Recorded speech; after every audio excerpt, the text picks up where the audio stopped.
Hello everyone, আমি রিয়া। আজকে একটা নতুন রান্নার রেসিপি ভিডিও নিয়ে চলে এসেছি।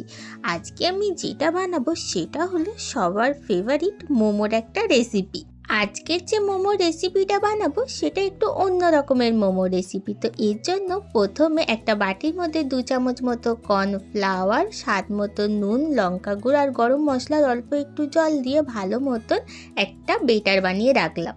এরপরে কড়ার মধ্যে সামান্য পরিমাণে তেল দিয়ে তার মধ্যে দিয়ে দিলাম রসুন কুচি, পেঁয়াজ, গাজর, ক্যাপসিকাম আর বাঁধাকপিটাকে আমি আগেই ভাপিয়ে রেখে দিয়েছিলাম, সেটাকে দিয়ে দিলাম। আর তার মধ্যে দিয়ে দিলাম tomato sauce, dark chilli sauce, vinegar আর দিয়েছিলাম সামান্য পরিমাণে নুন।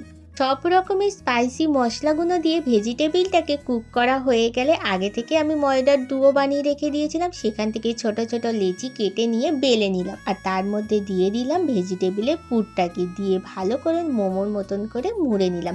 এরপরে প্রথমের যে ব্যাটারটা বানিয়ে রেখে দিয়েছিলাম তার মধ্যে মোমোটাকে আগে ডুবিয়ে নিলাম। তারপরে আমি কর্নফ্লেক্সের একটা গুঁড়ো বানিয়ে রেখে দিয়েছিলাম, তো কর্নফ্লেক্সের গুঁড়োটার মধ্যেও মোমোটাকে দিয়ে তারপরে তেলের মধ্যে দিয়ে দিলাম। এরপরে কড়ার মধ্যে বেশি পরিমাণে তেল দিয়ে মোমোটাকে ভেজে নিলে রেডি হয়ে যাবে আমাদের কুরকুরে ক্রাঞ্চি ফ্রাই মোমো। সব রকম ভেজিটেবল দিয়ে মোমোটা এত সুন্দর রেডি হয়েছিল যে তোমরা চিকেন মোমোর কথা একদমই ভুলে যাবে। তাহলে চটপট বাড়িতে বানিয়ে ফেলো। টাটা।